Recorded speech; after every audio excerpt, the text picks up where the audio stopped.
Buana. Oke, Raga, Raga dipersilakan untuk mempresentasikan dulu UP-nya, ya. Di sini sudah ada Pak Agus Puji. Mudah-mudahan Baik, Pak. betul ya. Ya, Pak. Lebih dari 15 menit, Rangga, ya. Oke, silakan waktunya sekitar 15 menit untuk mempresentasikan UP-nya. Oke, terima kasih. Baik, Pak. Terima kasih atas kesempatannya, Pak.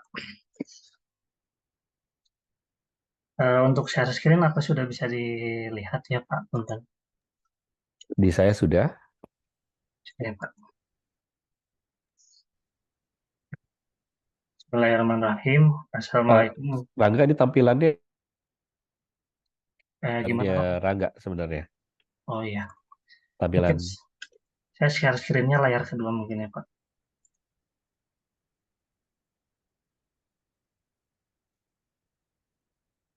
Oke, Ada ya, silakan. Pak? Oke, silakan. Baik. Bismillahirrahmanirrahim. Assalamualaikum warahmatullahi wabarakatuh. Eh, izin Bapak Penguji dan Bapak Pembimbing, sebelum saya memulai usulan tesis saya ini, terutama saya berterima kasih terhadap penguji yang telah hadir di pertemuan hari ini. Ada Dr. Ari yang kebetulan sedang berhalangan, ada Pak Adi Alfian yang dosen saya di S1, dan Bapak Agus Puji. Terima kasih atas kehadirannya untuk penguji saya. Berikut judul dari usulan proposal saya ini, itu pengaruh Application Programming Interface atau disingkat API dalam proses bisnis perpajakan, yang dimana saya dibimbing oleh Prof. Hamzah Ricci dan Bapak Jaldi. Jazakumullah khair untuk Prof. Ricci dan Pak Jaldi telah membimbing saya sampai ke akhir kali ini. Singkat cerita, singkat waktu, mungkin saya jelasin dulu sebelum masuk ke latar belakang tentang betapa pentingnya perpajakan ini, di mana pajak adalah sumber utama pendapatan negara, bahkan menjadi sumber pemerintah dalam pembiayaan dan pembangunan negara. Sebagai sumber pendapatan terbesar negara, tentunya penerimaan pajak yang sudah ditargetkan perlu dioptimalkan dalam pelaksanaannya. Salah satunya dalam sistem informasinya. Nah, juga menurut CEO Charles Guinot tahun 2021, beliau mengatakan bahwa terdapat 15 jenis pajak badan yang harus dilaporkan setiap bulannya gitu. Jadi eh, masih ribet gitu dalam pelaporannya perpajakan di Indonesia. Dan Ahmadi juga mengungkapkan bahwa penerapan API dapat memberikan informasi data yang akurat sehingga dapat membantu pada semua bagian yang membutuhkan informasi tersebut. Ada fenomena di sini, meskipun begitu seringnya pelaporan, khususnya pelaporan tahun secara online, tetapi memiliki kekurangan di antaranya, yaitu masih sulitnya kendala teknis, sulitnya mengakses sistem web, dan salah satunya dalam pelaporannya. Nah, menurut Smith et al. Tahun 2020, berpendapat bahwa API adalah komponen penting dalam transformasi digital pemerintah dan peningkatan operasi proses pemerintahan lainnya. Fatmawati dalam penelitiannya menjabarkan bahwa ada 38 API, Open API di Indonesia, termasuk di Kota Bandung, di mana sebagian besar API di Indonesia menggunakan RESTful, JSON, dan penerapan API yang mendukung XML lainnya. Maka dari itu, peneliti termotivasi untuk mengambil judul ini, yang dimana banyak API di Indonesia, namun yang membahas tentang API di perpajakan sendiri belum ada yang mengukurnya. Yang dimana alasan subjektif sendiri, peneliti mungkin bagian dari eh, pajak ya. Nah, rumusan masalah dalam penelitian ini yaitu bagaimana penerapan API dalam perpajakan di Indonesia dan bagaimanakah pengaruh API terhadap proses bisnis di Indonesia, yang dimana tujuan dalam penelitian ini adalah untuk mengidentifikasi penerapan API dalam perpajakan di Indonesia dan untuk menganalisis pengaruh penerapan API terhadap proses bisnis perpajakannya di Indonesia. Manfaat penelitiannya yaitu untuk pengetahuan sendiri terhadap peneliti, baik dalam teori dan peranan digitalnya dan manfaat praktisnya untuk masukan dalam organisasi pemerintahannya untuk peningkatan pelayanan nasionalnya. Dalam kajian pustakanya, API, pengertian dari API sendiri adalah sekumpulan perintah fungsi protokol objek yang dapat digunakan programming untuk membuat perangkat lunak berinteraksi satu sama yang lainnya. Kurang lebih sintaksisnya seperti itu. Dan proses bisnis perpajakan adalah kegiatan prosedur yang dilakukan oleh individu perusahaan untuk memenuhi kewajiban perpajakannya serta penerapan dalam peraturan perpajakannya. Peneliti terdahulu yang membahas tentang API sendiri itu adalah ada dosen kita ini, ada Bapak Ricci, dengan judulnya Snap Curious, kejutan dalam arah payment gateway di Indonesia. Ada Fibriani Insyanti 2021 dengan judul API untuk integrasi toko cahaya mebel. Dan juga ada Nur Aini dengan judul Indonesian Public Application Programming Interface, yang dapat disintesakan bahwa API merupakan komponen yang sangatlah penting dalam sebuah proses bisnis perpajakan digital dan dapat memberikan pengaruh positif dalam sebuah perpajakan di Indonesia. Lalu di variabel Y-nya, ini ada Rike yang judul Sistem Administrasi Perpajakan terhadap tingkat kepatuhan wajib pajak. Terus menurut Ica, itu ada sistem e-billing di kantor pelayanan pajak. Dengan pemanfaatan teknologi informasi komunikasi yang digunakan oleh pemerintah atau DJP dapat memberikan penyempurnaan proses bisnis perpajakannya. Di mana hipotesis dalam penelitian ini, H1 API sesuai dengan keputusan Menteri Keuangan, keputusan keuangan nomor 544 KMK 04 tahun 2000 diukur dari ketetapan waktu dalam penyampaian SPT semua jenis pajak 2 tahun terakhir. Tidak mempunyai tunggakan pajak kecuali memperoleh izin mengangsur penundaan pembayaran pajak yang dijatuhi hukuman yang melakukan tindakan pidana bidang perpajakan jangka waktu 10 tahun terakhir. Dan H2-nya, application programming interface memiliki pengaruh pada proses bisnis perpajakannya. Metodologi penelitian yang penulis ambil ini adalah metodologi kualitatif. Jenis penelitiannya adalah fenomenologi. Populasinya adalah purposive sampling, yang dimana kriteria dari peneliti itu menggunakan KPP Madya 1 dan Madya 2. Alasan peneliti mengambil KPP Madya 1 dan Madya 2 dan tidak mengambil KPP Pratama, yang dimana KPP Madya 1 dan 2 itu telah melewati proses seleksi rekomendasi dari KPP Pratama, sehingga permasalahannya lebih kompleks dan penggunaan digitalisasinya lebih tinggi daripada KPP lainnya. Angkanya itu mengambil 85 wajib pajak, baik badan dan orang pribadi yang melakukan integrasi API sendiri. Sumber teknik pengumpulan datanya itu kuesioner wawancara berkaitan dengan tanggapan responden terhadap variabel proses bisnis perpajakan di Indonesia. Ini operasional variabel dari API. Itu ada dimensinya usability, kemudahan penggunaan, kejelasan dokumentasi.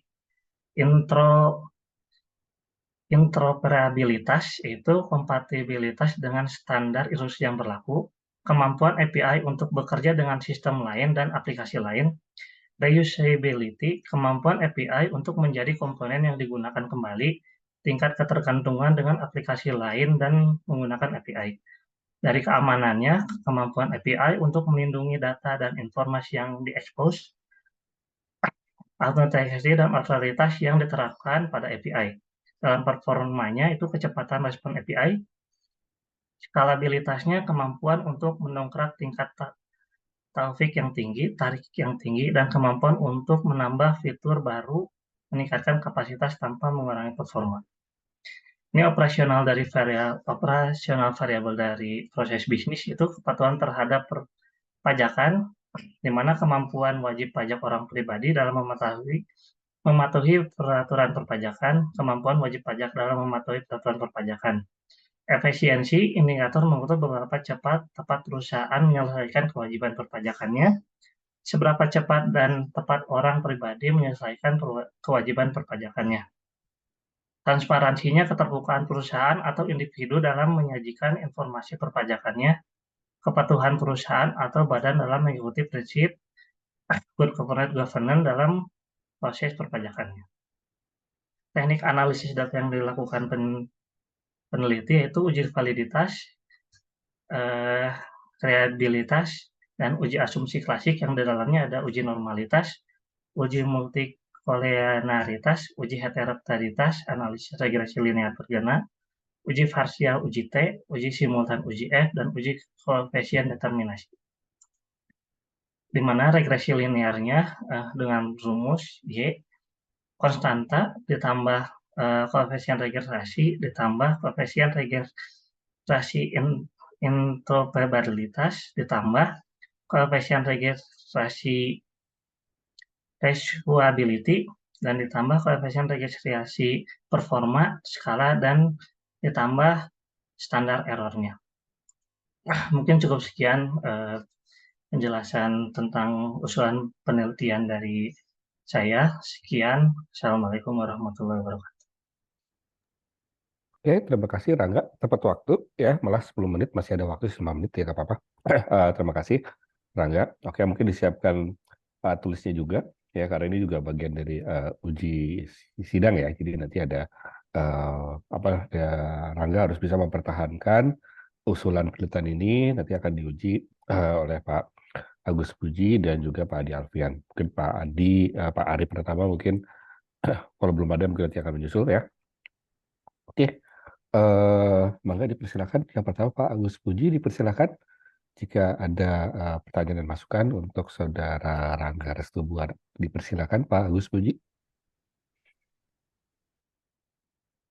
Terima kasih Pak Zaldi. Terdengar Pak suara saya? Ada Pak. Terdengar Pak, terdengar. Oke, Mas Rangga. Ini pertama menarik ya buat saya pribadi. Yang kedua saya juga ingin tahu sebetulnya lebih dalam terkait dengan tadi Mas Rangga, kalau nggak salah objek penelitiannya ini nanti ada di KPP Madya gitu ya. Sudah pernah ngecek belum Mas Rangga? Di KPP Madya ada berapa wajib pajak orang pribadi yang terdaftar?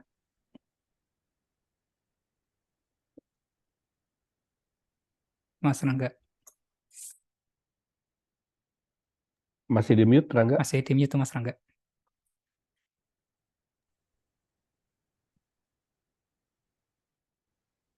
Halo Pak, ya ada Pak. Ya. Nah baik, untuk KPP, ya, Pak. Baik untuk KPP Madya orang pribadi itu ada sekitar 300-an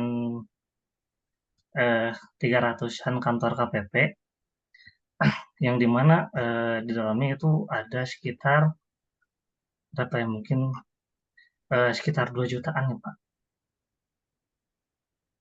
Nah gini Mas Rangga, KPP Madya itu semenjak tahun 2022 ya sebetulnya ya, itu memang ada wajib pajak orang pribadi di KPP Madya gitu ya. Tetapi untuk wajib pajak orang pribadinya sendiri sebetulnya tidak terlalu banyak gitu ya proporsinya dibandingkan dengan wajib pajak badan. Nah, apabila nanti Mas Rangga itu mau menyebarkan kuesioner gitu ya, pasti kan Mas Rangga akan menyebarkan, beruntung Mas Rangga kalau di KPP Madya kita punya daftar ya, wajib pajak siapa saja itu dibuatkan surat keputusan oleh Dirjen Pajak yang terdaftar di KPP Madya itu siapa aja kita bisa tahu. Jadi Mas Rangga itu nanti nyebar kuesioner bisa 2 opsi. Opsi yang pertama itu bisa melalui AR yang pengawasnya gitu ya, atau bisa langsung juga ngirim ke wajib pajak yang bersangkutan gitu. Tapi ya kemungkinan kita hanya punya daftar namanya gitu ya, tetapi kita nggak punya alamat lengkapnya gitu ya. Itu yang nanti Mas Rangga perlu perhatikan. Jadi kalau tadi Mas Rangga kan ada 2 ya, pengujian dari kepatuhan wajib pajak ya. Ada orang pribadi, ada badan gitu. Rencananya Ya, gimana betul. Mas Rangga? Ya betul Pak. Jadi kalau secara subjektif, Alhamdulillah kebetulan saya punya penguat kenapa saya tertarik di penelitian ini, di mana perpajakan adalah bidang saya bekerja, Pak. Kebetulan saya kerja di kantor konsultan pajak, di mana saya ada sekitar 62 orang OP yang terdaftar di Madya 2 dan ada beberapa OP di Madya 1. Jadi mungkin eh, sampel dari penelitian saya akan saya sebar ke klien-klien saya dulu, Pak. Kurang lebih seperti itu, Pak. Oke. Lalu berikutnya, Mas Rangga, saya pengen tahu, ini Mas Rangga karena praktisi harusnya udah tahu ya, apa bedanya e-form dan e-filing? Gimana Mas Rangga? Oh ya, terkait e-form itu, kalau e-filing mungkin e-form update barunya dari e-filing ya, Pak. Jadi kalau e-filing mungkin diterapkannya dari 2020 ke belakang. Kalau sekarang dalam pelaporannya sudah wajib adanya e-form. Di mana e-form ini Ya, secara cara pelaporannya menggunakan aplikasi fitur Adobe Reader ya, Pak, dari better untuk ya. tahunan ya, Pak. Nah, maksud saya gini Mas Rangga, Ya, Pak.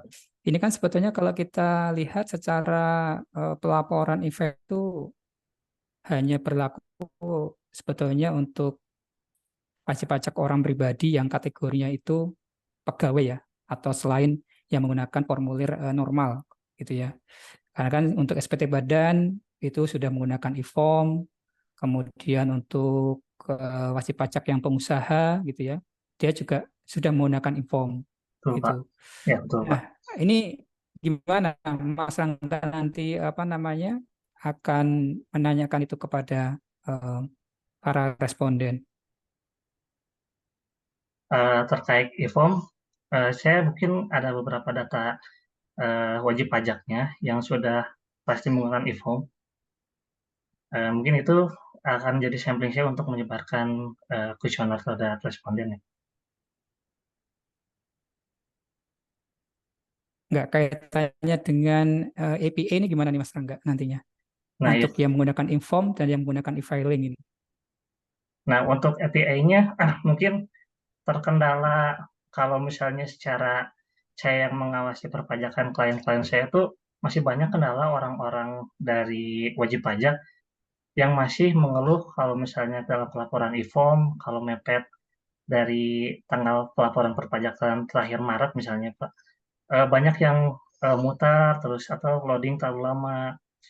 Terus dalam cara pelaporannya harus unduh ulang lagi e-formnya dan hal-hal lainnya. Terus kalau API secara pembayarannya, mungkin kalau misalnya kita tahu integrasi perpajakan udah bisa dibayar di Tokopedia, Livin Mandiri, dan juga BCA, di mana adanya integrasi API dari pihak DJP online-nya sendiri dengan Mandirinya untuk saling integrasi antar aplikasi untuk kelancaran pembayarannya mungkin ya, Pak. Pembayaran ID billing. Nah, pertanyaannya Mas Rangga, sebetulnya API ini untuk tadi ya model eh, e-filing gitu ya, di mana kita menginput langsung ya, key in di DJP online ya, tanpa ada intervensi dari software yang lain gitu ya. Paling kalau misalkan kita bicara software itu adalah hanya bentuknya Excel, itu filenya CSV untuk Ya, model impor data sebetulnya, ya gitu betul, kan. Pak. Mm. Nah, kalau untuk e-form kita unduh dulu. Nah, di Ya. mana sebetulnya nih Mas Rangga melihat API-nya di apa untuk e-filing dan e-form itu sendiri? Maaf Pak, tadi pertanyaan intinya ada sedikit terputus-putus Pak sinyal. Ya, ini sebetulnya IPA-nya, IPA antara yang tadi e-filing yang udah key in langsung ya, Hmm? tanpa ada software apapun, kita tinggal input. Dengan yang e-form memang kita unduh, kemudian mungkin dari uh, user gitu ya, itu mungkin punya aplikasi lain untuk mengimpor datanya ke e-form. Gimana nanti Mas Rangga melihat itu, Mas? Kalau pendapat saya mungkin ya Pak. Hmm. Oh ya baik Pak, kalau terkait pendapat saya itu masih mungkin masih terlalu rumit ya Pak. Di mana ini bukan merupakan kesempatan baik untuk negara, di mana 2002 sebenarnya sudah integrasi tentang data diri kita NIK menjadi NPWP, itu bisa mengambil semua data kita. Jadi terkait misalnya di e-form kita harus input daftar harta kita, jadi otomatis terdaftar harta-harta mana saja yang sudah terinput, terus yang sudah menggunakan PMK 09 itu yang apa ya, yang dari COVID itu, potongan dari COVID, yang kayak gitu mungkin udah terunduh datanya.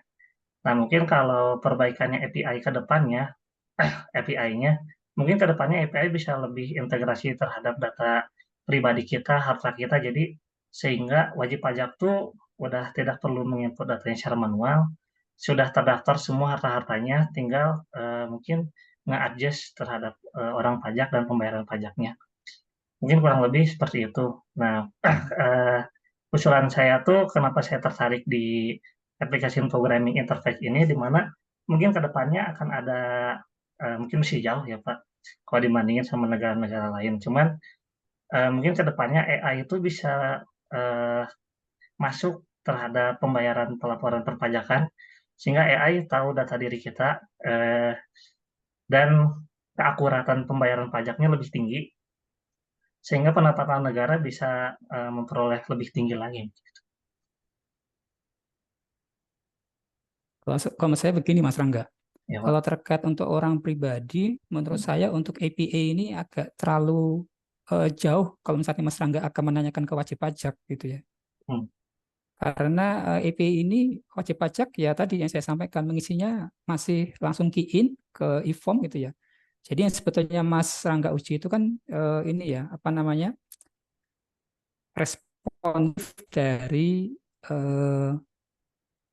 sistem yang ada di DJP gitu ya. Tetapi wajib pajak sendiri sebetulnya tidak ada, mereka itu satu software lagi sendiri gitu ya yang bisa melakukan integrasi ya gitu ya. Beda nanti kalau Mas Rangga pertanyaan berikutnya, kenapa ini APA-nya bukan terkait kewajiban yang bulanan? Contoh, host to host untuk e-faktur gitu ya. Terus kemudian bisa juga terkait dengan Infoport unifikasi. Nah itu kan mereka transaksinya kan banyak tuh, Mas Rangga, tiap bulan. Coba bayangkan invoice yang segitu banyak gitu ya, itu kemudian mau diinput di sistem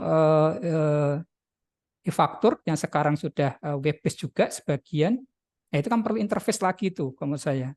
Nah, iya betul, Jadi baik. kalau menurut saya sih sebetulnya terkait, artinya untuk Mas Rangga kalau saya pribadi gitu ya, karena pengembangan terbaru itu kan kalau di pajak terkait dengan pajak bulanan yang tadi di online pajak tuh banyak, iya benar. Ya. Tapi yang sifatnya tadi ya pajak bulanan bukan pajak tahunan gitu maksud saya. Ya, Kalau Pak. pajak tahunan itu Mas Rangga, logika saya ya akan menanyakan tetapi belum berjalan. Contohnya gini Mas Rangga, pada saat wajib pajak itu mau melaporkan SPT tahunan, dia harus mengupload yang namanya laporan keuangan. Tapi laporan keuangannya itu masih manual, artinya adalah filenya PDF kita upload, ya apa namanya, nggak ada kaitannya dengan APA gitu maksud saya. Tetapi pada saat misalkan nih, bisa nggak Pak, apa namanya, aplikasi di e-form itu dia bisa langsung mendetek gitu ya database laporan keuangan yang ada di wajib pajak gitu ya, basisnya apa. Nah, itu langsung bisa di-convert gitu ya. Dan tidak perlu diposting dalam bentuk PDF yang manual. Artinya dibaca manual oleh DJP. Tapi bisa langsung dibaca secara base system gitu Mas Rangga. Oleh karena kenapa SPT tahunan itu masih ada tuh transkrip laporan keuangan. Ya karena pengennya otoritas pajak bisa langsung baca secara sistem. Nggak lagi dia unduh file PDF-nya. Nah, file PDF buat apa diunduh? Dia nggak standar. Gitu Mas Rangga, gimana itu? Betul, Pak. Ya, saya juga tertarik tadi, seperti yang Pak Agus bilang, kalau misalnya respondennya mungkin lebih relevan ke pengguna e-faktur, i-PPh 21, unifikasi kayak gitu juga lebih cocok mungkin karena sistemnya begitu amatlah rumit lah Pak. Jadi mungkin responnya di wajib pajak badan aja mungkin ya Pak.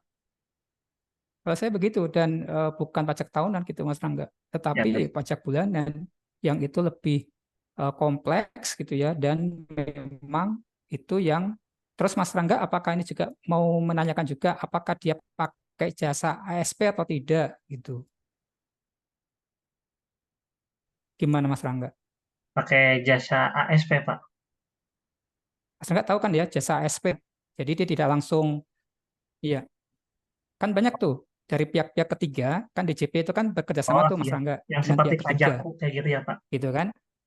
Iya, itu kan dia menyediakan juga itu Ya Pak. eh, APA gitu ya untuk memudahkan si user gitu ya untuk Hmm. melaporkan SPT-nya. Gimana Mas Rangga nantinya? Ya Kan Mas mungkin Rangga nggak tahu ini di kuesionernya nanti apakah akan menanyakan itu, apakah dia pakai jasa SP atau direct dia ke DJP online.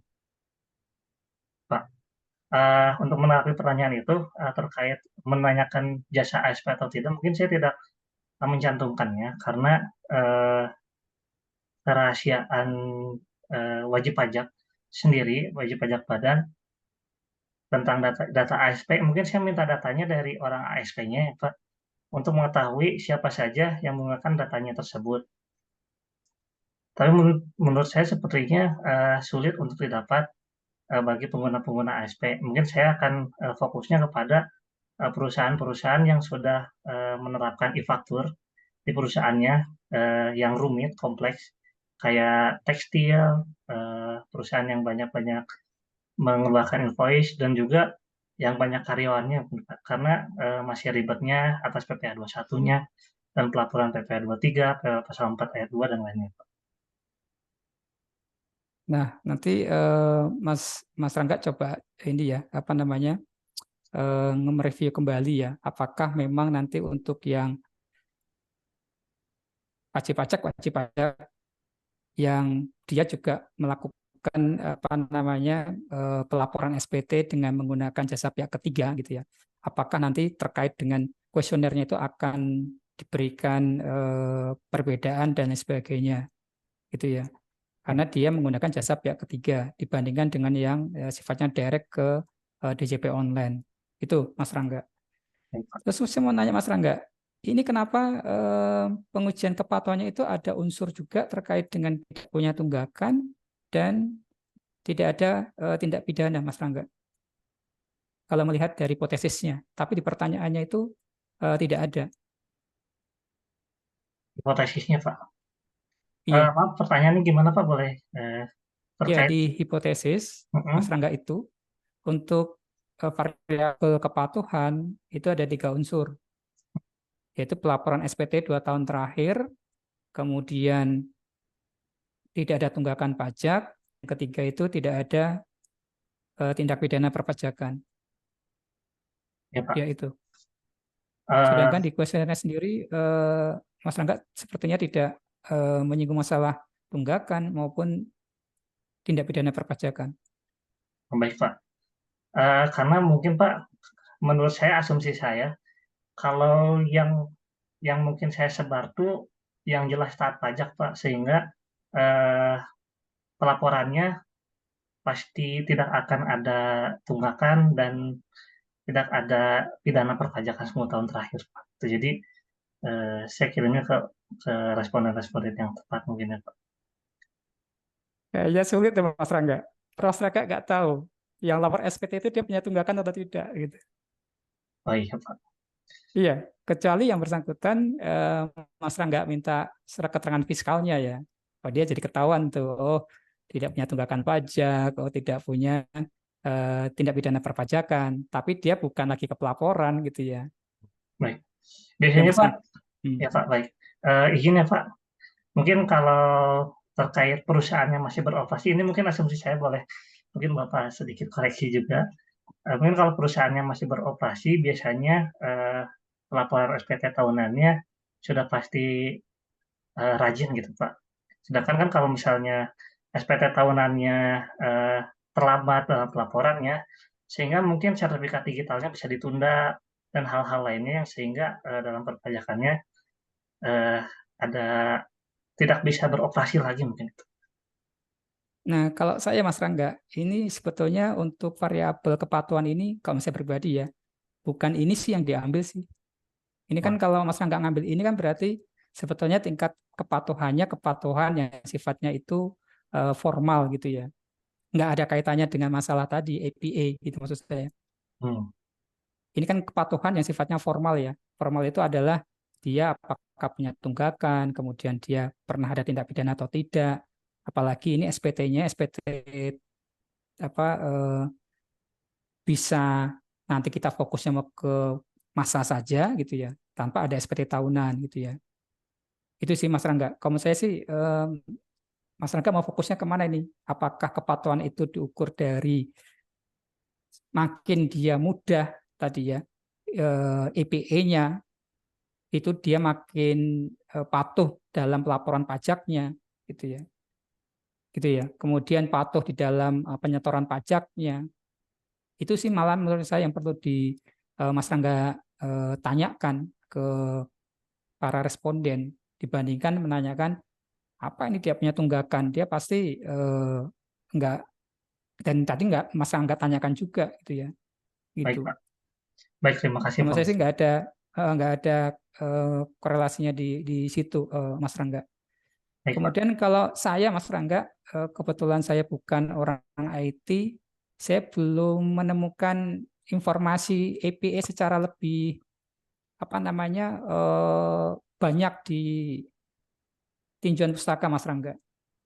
Kalau saya lihat EPE itu ada yang private, ada yang public gitu ya, ada yang apalagi saya lupa ya. Nah, itu menurut saya perlu dituliskan itu, terutama saya yang nanti salah satu pembaca laporan karya tulis ilmiahnya Mas Rangga yang bukan orang IT itu tergambarkan gitu. Sebetulnya di pajak itu yang kategori APA public seperti apa, private itu seperti apa gitu ya. Nah, ini Mas Rangga belum menceritakan banyak nih tentang perkembangan teknologi di perpajakan itu. Yang dulu mulai dari e-filing, mohon maaf, pertama dulu itu bukan e-filing ya, tetapi e-faktur, itu klien desktop namanya gitu kan. Habis klien desktop ditingkatkan lagi menjadi web based gitu ya. Web based ditingkatkan lagi menjadi host to host gitu ya. Nah, sedangkan kalau untuk e-Bupot unifikasi dia bisa udah langsung web based ya, tidak lagi klien desktop gitu ya, seperti di e-faktur gitu. Terus apa bedanya dengan ISPT gitu ya?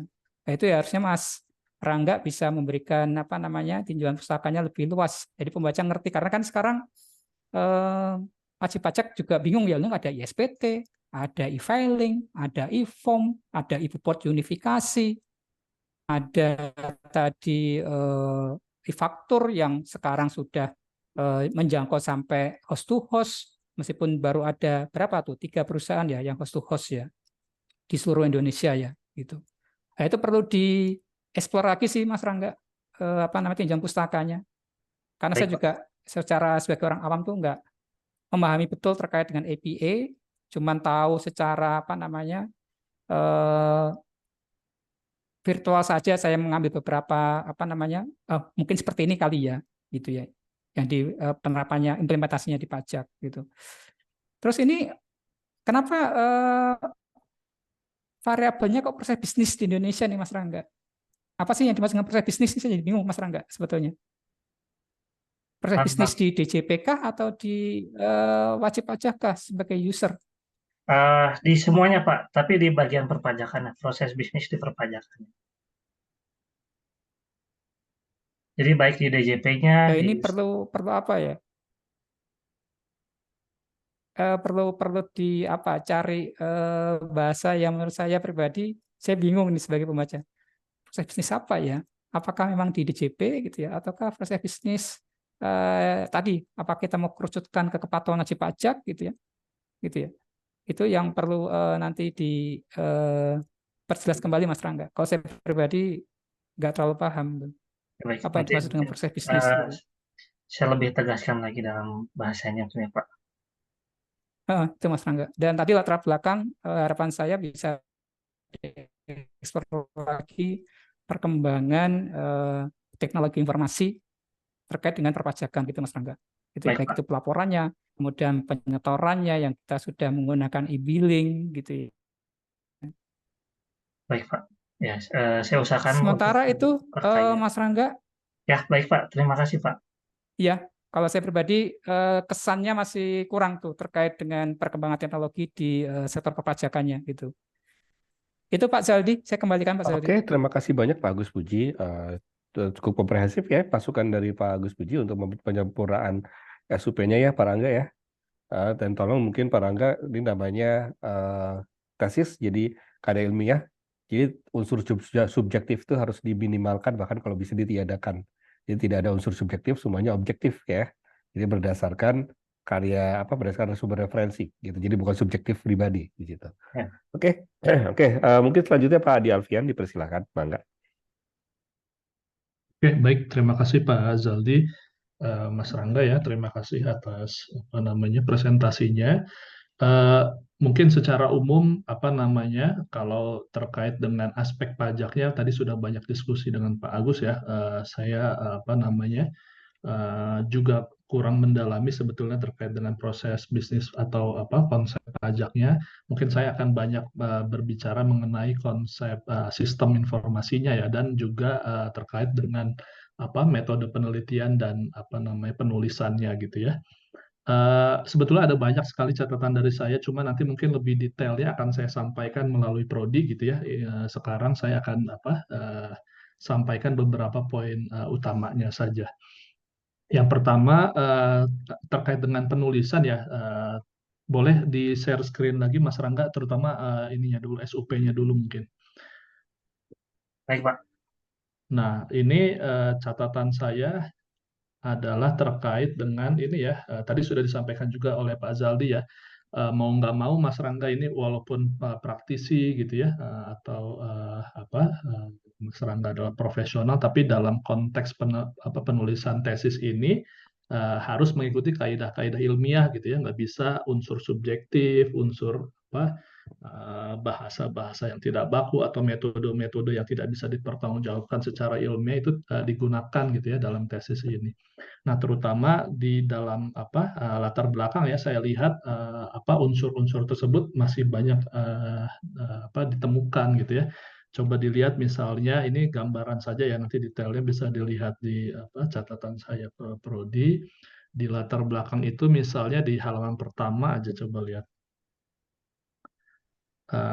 Di paragraf pertama. Nah, ini ya, bukti dari keseriusan pemerintah dalam melakukan bla bla bla, mengalokasikan dana APBN 695. Nah, ini gimana menyimpulkan ini gitu. Ini tidak berdasar secara ilmiah gitu Mas Rangga ya. Bagaimana kita bisa mengatakan ya pemerintah menganggarkan 695 triliun itu adalah keseriusan pemerintah gitu ya. Dasarnya apa gitu kan. Apakah misalnya ya, ini tolong dipelajari lebih lanjut, sebelumnya hanya 500 triliun gitu misalnya, atau dibandingkan dengan negara lain gitu kan, atau ya gimana gitu ya, tapi harus jelas gitu ya, nggak bisa tadi subjektif. Menurut Mas Rangga, pemerintah mengeluarkan 695 ini, oh ini sudah serius nih pemerintah, nggak bisa gitu ya, harus ada dasar ilmiahnya. Kemudian juga di selanjutnya lah ya, cara penulisan. Nah, ini coba ke paragraf 2, 3, ke 2 dan 3 ini di bawah ya. Ini saya bicara mengenai masalah penulisan ya. Yang paragraf terakhir tuh, hal ini sesuai dengan ungkapan, stop di situ ya. Terus di bawah bahwa pajak adalah, saya ngerti sih, mungkin ini maksudnya nyambung ya ke atas ya, tapi secara penulisan ini kurang rapi, harus dicek lagi gitu ya. Kesesuaian atau koheren ya. Kalau dalam penelitian ilmiah itu mungkin sudah dipelajari juga di metode penelitian ya, harus ada koheren dan kohesif ya. Jadi bercerita gitu kan, sama aja sebetulnya kayak kita ngobrol atau presentasi lisan gitu kan, tulisan juga sama. Jadi harus nyambung gitu ya. Nggak boleh paragraf 1 sama paragraf 2 itu nggak ada keterkaitan atau bahkan sepotong-sepotong seperti ini misalnya kan. Ini mungkin maksudnya gitu ya. Ini harusnya nyambung kan hal ini ungkapan bahwa pajak gitu ya. Tapi mungkin ya ada kekurang telitian dan seterusnya. Nah itu beberapa aja sih sebetulnya yang bisa saya contohkan. Tapi nanti Mas Rangga baca lagi detailnya ya di latar belakang di bab 2 juga sebetulnya bab 3 itu sama sebetulnya. Saya baca banyak kurang kesinambungan tadi ya, kurang kohesif dan juga ada beberapa tadi seperti yang pertama data-datanya atau argumen-argumennya kurang kuat atau kurang jelas sebetulnya. Nah, kemudian masuk ke konten ya. Pertama saya mungkin ingin ini ya, ingin mengetahui gitu ya pemahaman Mas Rangga terkait dengan konsep API sendiri ya. Yang Mas Rangga pahami terkait dengan API itu sebetulnya apa, Mas Rangga? API sendiri, Pak. Jadi kalau saya sintesakan itu terkait integrasi itu atau jembatan antara dua aplikasi yang penghubungnya dengan bahasa yang berbeda-beda. Kalau bahasanya mah di-convert agar bisa berjalan dengan satu bahasa yang sama. Ya, itu poinnya tadi ada sih ya yang sudah bisa dijelaskan, yaitu API ini semacam integrator gitu ya. Jadi misalnya kalau mungkin ya, tolong dikoreksi kalau salah dalam konteks pajak itu kan ada sistem untuk pengelolaan kepesertaan ya atau apa istilahnya, yang data wajib pajak dan seterusnya gitu ya. Kemudian data transaksi gitu kan. Kalau PPH mungkin nanti terkait dengan data data-data penghasilan gitu ya. Kemudian ada nanti pembayaran kan sekarang bisa melalui bank, bisa melalui minimarket dan seterusnya. Nah, cuma Mas Rangga ini membahasnya e-filing ya, e-filing. Nah, salah satu inti yang tadi juga sudah dijelaskan sebetulnya kalau bicara API itu bukan bicara transaksi sebetulnya Mas Rangga, dia hanya compiling tadi, hanya integrasikan karena yang tadinya misalnya data konsumen itu terpisah, data pembayaran terpisah dan seterusnya, ini supaya terintegrasi dia pakai API gitu. Nah, cuma kalau bicara e-filing itu saya rasa e-filing itu untuk pelaporan ya. Jadi itu transaksi sebetulnya gitu. Bukan sebagai API. Tadi juga sebetulnya sudah disampaikan oleh oleh Pak Agus ya, bagaimana mengangkat API ini dengan contoh e-filing, karena ada e-filing, ada apa lagi tadi E-form. e-form ya dan seterusnya. Itu saya rasa itu sistem transaksi gitu, bukan sistem integrator atau API. Bagaimana Mas Rangga menjelaskan itu? Ya, baik Pak. Nah, terkait permasalahan itu mungkin saya tertarik untuk menyesuaikan dengan sarannya Pak Agus, yang dimana saya akan di pelaporan bulanan saya, Pak. Jadi berfokus di pelaporan bulanan, di mana adanya faktur, adanya invoice, data-data gaji, SPT bulanan, PP 21, 23, pasal 4 ayat 2 dan yang lainnya, agar lebih API-nya lebih berperan penting gitu. Enggak, tapi yang dibahas ini e-filing atau apa yang mau dibahas nantinya? Data integrasi antara datanya DJP dengan datanya wajib pajak. Berarti nggak bicara spesifik e-filing ya? Iya Pak, kurang lebih. Nah, ya mungkin bisa ya kalau arahnya ke situ. Karena kalau bicara e-filing itu bukan API, saya rasa ya.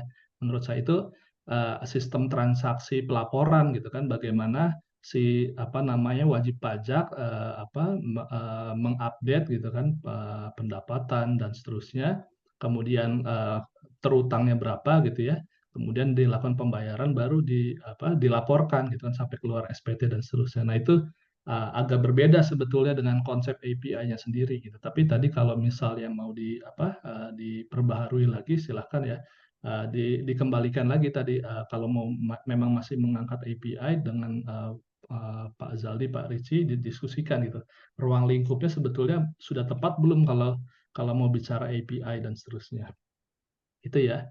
Baik. Nah, ini juga tadi saya rasa sudah sempat dibahas juga oleh Pak Agus ya, tadi terkait dengan kalau judulnya ini Mas Rangga bicara mengenai proses bisnis perpajakan ya. Saya rasa apa namanya ya terlalu broad ya kalau bicara proses bisnis perpajakan ini dari sisi mana gitu kan, dari sisi perusahaan atau misalnya wajib pajaknya apa pribadi gitu kan, atau dari apa namanya si kantor pajaknya ya atau Direktorat Jenderal Pajak. Saya rasa kalau dari gambaran SUP-nya ya dan presentasi Mas Rangga tadi disampaikan, saya rasa lebih lebih apa tepatnya ya masukan dari saya mungkin ini arahnya sebetulnya proses bisnis layanan perpajakan gitu ya dari sisi kantor pajaknya kan sebetulnya. Walaupun nanti ada kaitannya dengan wajib pajak, tapi itu kan dalam apa rangkaian proses bisnis ya layanan perpajakan. Jadi apa harus lebih dispesifikan. Karena kalau bicara proses bisnis perpajakan ini sangat broad tadi ya, sangat luas gitu cakupannya. Padahal yang dibahas bagaimana pelayanan perpajakan khususnya sebetulnya kan reportingnya ya. Kalau masalah transaksi perhitungan kan sebetulnya kalau tadi dari gambarannya tidak termasuk di situ. Itu ya. Kemudian ada yang mau ditanggapi dulu? Cukup Pak, tidak ada Pak. Oke. Kemudian ini terkait dengan apa namanya metode penelitian ya mungkin ya tadi coba boleh dilihat kalau di PPT-nya ada nggak ya terkait dengan penelitian terdahulu ya. Oh iya Pak. Kalau di ininya, kalau di SUP-nya itu di halaman berapa ini? 15 ya, mulai halaman 15 dan seterusnya. Nah ini ada nggak di sini? Halaman 15 ya. Oh di sini. Salah share. Ini memang cuma sedikit ya, ada penelitian terdahulunya ya, cuma ada 5 ya. Iya, Karena kebetulan kalau saya lihat yang ngebahas tentang API itu baru nasional, API di kantor pelayanan yang lainnya, tapi di perpajakan masih sedikit ngebahas. Nah, ini juga ya, apa namanya, penting juga sebetulnya, kan sebetulnya kita kalau melihat penelitian terdahulu itu kan nggak harus yang sama persis ya, artinya kalau variabel X, Y kita A sama B misalnya, kita mencari penelitian terdahulunya A sama B juga variabelnya, kan sebetulnya nggak harus selalu seperti itu ya. Bisa juga dalam konteks yang lebih luas, misalnya konsep API atau konsep apa proses bisnis layanan perpajakan tadi penelitian terdahulu yang memang baik dan apa namanya sangat signifikan ya bisa digunakan hasil-hasilnya itu kan bisa juga sebetulnya digunakan sebagai penelitian terdahulu ya. Atau misalnya terkait dengan sistemnya ya Mas Rangga bicara mengenai API atau sistem apa pelaporan perpajakan dan seterusnya itu sebetulnya kan apa boleh juga melihat penelitian terdahulu yang agak sedikit berbeda variabelnya. Misalnya API dihubungkan dengan variabel apa gitu ya, atau layanan perpajakan dihubungkan dengan variabel apa, tapi yang masih sistem informasi ya, apa kaitannya sebetulnya masih bisa gitu, supaya apa namanya lebih lebih ini gitu, lebih lengkap ya apa referensinya gitu karena tadi saya perhatikan dari presentasinya dan juga dari SUP-nya ini menurut saya ya masih kurang lengkap referensinya gitu. Jadi Mas Rangga hanya bicara atau lingkupannya hanya masalah-masalah yang diketahui. Nah tadi ya secara subjektif oleh Mas Rangga gitu kan. Siapa tahu gitu ada masalah-masalah yang lain ya yang terkait tapi tidak 100% apa sama persis gitu kan dengan masalah yang sudah dibahas di latar belakang dan seterusnya. Nah itu sebetulnya sangat penting ya untuk memperkaya apa namanya penelitian Mas Rangga ini nanti supaya ya tadi apa namanya bisa bisa jelas itu bisa lengkap apa penelitiannya. Nah kemudian juga mungkin nanti di sini ya di bawah setelah penelitian apa terdahulu ini dirangkum Mas Rangga. Jadi bukan cuma mencatat ya ada penelitian apa saja kemudian hasilnya apa dari masing-masing tapi kesimpulannya apa gitu, bagaimana ini mempengaruhi penelitian yang akan dilakukan gitu. Jadi harus ada ya mungkin 1-2 paragraf cukup lah untuk menyimpulkan dan mengaitkan dengan apa yang nanti akan dilakukan. Baik Pak, terima kasih Pak. Oke, terus Nah ini mungkin Mas Rangga belajar Madlit-nya kapan? Udah lama ya? Udah lama, Pak. Nah ini coba lihat di inilah hipotesis atau di tujuan penelitian gitu ya. Nah ini hipotesis lah. Nah ini apa namanya, mungkin harus ini lagi ya, dibaca-baca lagi Madlit-nya. Kalau hipotesis itu kan biasanya digunakan untuk apa namanya pengujian ya, terutama ya pengujian kuantitatif gitu ya. Nah untuk hipotesis satu ini saya rasa kurang tepat dijadikan sebagai hipotesis, karena ini kan sebetulnya nantinya mau apa namanya deskriptif ya, analisis deskriptif kan, menjelaskan apakah sudah sesuai atau bagaimana implementasi di masing-masing apa namanya subjek pajak ya, wajib pajak dan seterusnya. Jadi ini bukan hipotesis sebetulnya, karena analisis deskriptif itu pasti harus ada gitu, harus ada, apalagi pakai responden, pakai kuesioner gitu kan, itu kan nanti ada analisis deskriptifnya juga, apa kondisi lah ya, kondisi si wajib pajaknya. Nah, jadi sebetulnya kalau saya lihat ya analisisnya hanya analisis hipotesisnya, sorry ya, hanya yang kedua saja ini, API interface berpengaruh pada proses bisnis perpajakan ya. Tadi mungkin arahnya kepada apa, pelaporan layanan perpajakan ya. Nah, cuma uh, ini harus dicek juga ya. Saya kurang tahu, kalau dulu sih setahu saya uh, untuk S1 variabel penelitiannya minimal 2 gitu ya. Untuk S2 variabel penelitian 3 dan seterusnya. Apakah berarti kan ini kan cuma 2 sebetulnya variabelnya. API dan proses bisnis perpajakan. Apakah boleh dilakukan di penelitian tesis gitu ya, tolong dikonfirmasi. Nah, kemudian ini menyambung ya ke analisisnya. Mas Rangga di bab 3 itu menyampaikan analisisnya regresi linear berganda ya. Apa tuh alasannya pakai itu?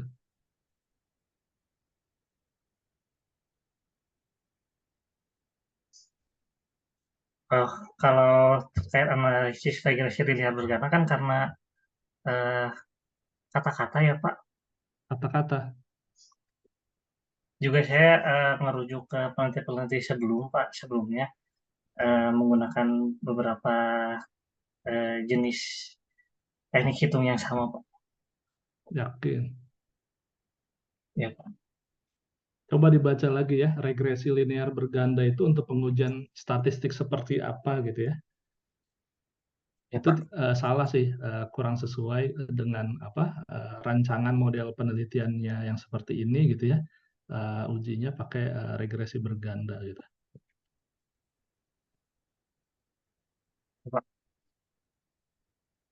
Kemudian, nah ini ya dimensi indikator penelitian coba. Ini direkam ya, soalnya Mas Rangga Jadi nggak nyatet nih, saya lihat. direkam kok, Pak. Biar saya lihat video aja. Nah ini menentukan variabel API dimensinya ada 4 atau berapa ya. Kemudian indikator ini dan satu lagi yang apa analisis apa proses bisnis tadi, itu dasarnya apa ya? Maaf, Pak. Gimana, Pak? Ini penentuan dimensi sama indikatornya dasarnya apa? Dari teori, Pak. Teori yang ada, Pak. Teorinya siapa? Apa ya, Pak? Saya buka dulu. Kalau nggak salah itu teorinya sama kayak teori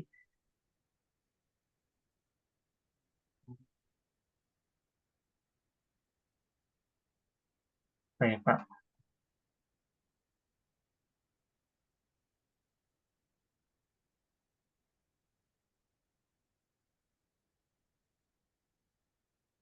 Karena sepenglihatan saya nggak menemukan nih di SUP-nya gitu.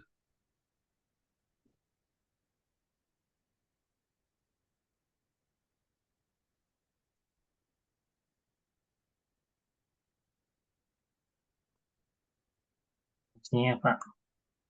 Coba aja, kamu coba deh di search aja usability misalnya ya.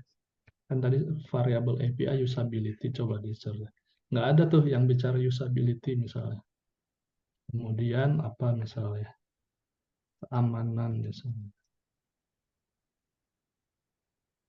Kalau saya kemarin nyarinya sistem penghubung, Pak. Sistem penghubung maksudnya gimana? Jadi bukan spesifik tentang API-nya, tapi lebih ke sistem informasinya, Pak. Emang boleh ya?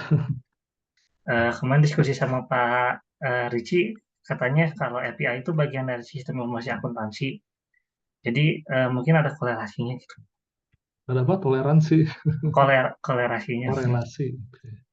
Tapi di mana coba bicara usability misalnya? Nggak ada kayaknya di situ. Ya nanti Terus proses bisnis perpajakan misalnya. Di sini ada berapa ya? Ada 3. Kepatuhan, efisiensi, transparansi. Nah, cuman ini dasarnya apa gitu, menentukan dimensi indikator. Balik lagi ke tadi ke awal ya, ini tuh penelitian ilmiah gitu, harus ada dasar ilmiahnya, eh, objektif gitu ya, rigor dan seterusnya gitu. Nggak bisa, wah saya praktisi nih, saya udah berpengalaman misalnya di bidang ini, saya tentuin aja sendiri variabel indikator dimensi gitu. Nggak bisa gitu ya Mas Rangga ya. ya, Pak, ya, Pak. Ya, Pak, kalau yang ini, kalau saya dapat dari undang-undang ya, Pak.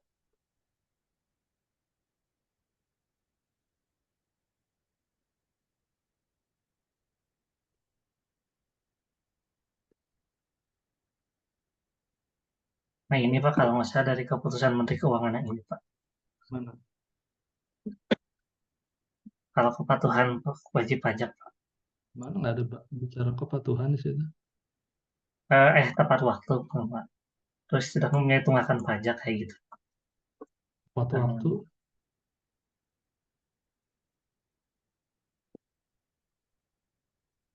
Ya oke, dicek lagi aja lah ya. Ya Pak. Intinya apa namanya nggak bisa tanpa dasar lah gitu ya kita menentukan variabel termasuk indikator dan seterusnya. Kemudian juga penelitian terdahulu juga harus ada yang membahas itu sebelumnya gitu ya. Walaupun nggak 100% sama gitu ya yang dibahas. Saya rasa itu sih dari saya, Mas Rangga, Pak Zali, terima kasih atas kesempatan. Oke, terima kasih banyak Pak Adi dan tadi sebelumnya Pak Agus Puji. Udah dicatat ya Rangga ya? Catat atau direkam pokoknya. Saya direkam aja Pak. Ya, jangan sampai lupa. Tadi banyak catatannya cukup major ya, cukup banyak sekali ya. Dari saya juga ini berkali-kali dalam bimbingan juga berkali-kali disampaikan juga ya, apa namanya untuk mencari sumber referensi yang tepat. Jadi kalaupun ada Pak Ricci tadi masukan juga sebenarnya diperjelas lagi referensinya oleh Pak Rangga bahwa memang API adalah bagian dari sistem informasi dan itu sebenarnya jadinya muncul. Tadi jadi kalau Prof. Ricci kemudian bilang adalah apa namanya indikatornya adalah bagian dari sistem informasi. Nah, harus ada di dalam referensi daftar pustaka bahwa apa namanya API itu adalah bagian dari sebuah sistem informasi. Itu harus muncul juga jadinya. Jadi berarti ada proksinya dan Pak Adi jadinya tidak akan mempertanyakan tadi, ya. Oke, jadi mungkin catatannya di itu. Kemudian kalau dari saya juga ada masih sedikit catatan bahwa apa namanya karena ternyata ujung-ujungnya adalah di Bandung, ya fenomenanya kalau bisa spesifik di Bandung aja. Jadi nggak usah bicara apa namanya Indonesia kalau cuma diedarin di Bandung-Bandung lagi gitu loh. Jangan bicara Indonesia. Kalau bicara Indonesia berarti ya edarin ke seluruh wilayah Indonesia ada sampelnya gitu. Jadi kalau itu ya kita bicara fenomena yang spesifik hanya aja di Bandung aja begitu. Jadi karena semuanya cuma diedarin di Bandung kan begitu. Tadi saya kontak Pak Ari, katanya Pak Ari nggak bisa dan udah lapor katanya. Udah lapor untuk ke Pak Rahadian, ke Bu Rani, harusnya ada penggantinya Pak Ari, tapi saya nggak tahu apakah diganti atau tidak. Di sini, oh ya Pak Hamjarici join, Prof. Hamjarici join, tapi nggak bisa, mungkin sedang di apa di acara ya. Oke, oke, ya nggak apa-apa Prof, karena sedang ada acara di Surabaya. Oke, mungkin saya hari ini dicukupkan dulu untuk sidang usul penelitian atas Pak Saudara Rangga Restu Buana. Sekali lagi saya ucapkan terima kasih kepada Pak Agus Puji atas waktunya dan masukannya. Terima kasih banyak ya. Dan Pak Adi Alfia juga. Satu lagi penguji Pak Dr. Adi Pratama dan pun sedang di Medan. Jadi memang sudah disampaikan ke Pak Rahadian, ke Bu Nadi bahwa beliau tidak bisa dan harusnya ada penggantinya. Tapi tampaknya untuk sesi ini kita close dulu ya, Rangga. Tapi nanti coba kontak Pak Radian, penggantinya siapa. Jadi ya itu berarti tidak bisa didampingi ya, karena saya juga nggak tahu jamnya dan bagaimana, karena pengganti mendadak juga. Coba Rangga nanti konfirmasi ke Pak Radian. apakah ada pengganti atau tidak, karena sebenarnya udah quorum, penguji ada 2, dari 3 orang udah quorum juga, apakah ada pengganti atau gitu ya. Tapi kalau ada pengganti, dan mungkin nanti Rangga harus presentasi lagi, mungkin online, dan juga saya jawab lagi, tapi itu tidak bisa saya dampingi begitu, dan provinsi juga mungkin tidak bisa mendampingi. Oke, terima kasih sekali lagi atas kehadiran Ibu Bapak dan saudara sekalian yang ada di Zoom hari ini. Terima kasih. Mungkin Rangga bisa di-close untuk sidang usulan penelitiannya. Ya, Bangga. Baik, terima kasih Pak atas waktu dan tempatnya. Terima kasih atas bimbingannya, mungkin Pak Agus, Pak Adhi, dan Prof. Risi, dan Pak Jaldi. Untuk rekan-rekan yang menyaksikan, mohon doanya untuk kelancaran ke depannya dan masukannya. Bitaufiq wal hidayah. Assalamualaikum warahmatullahi wabarakatuh. Pak. Waalaikumsalam. Ya, terima kasih Pak. Bangga. Kita izin live ya. Terima kasih Pak Agus, Pak Adi, Pak. Prof. Ricci, live dulu.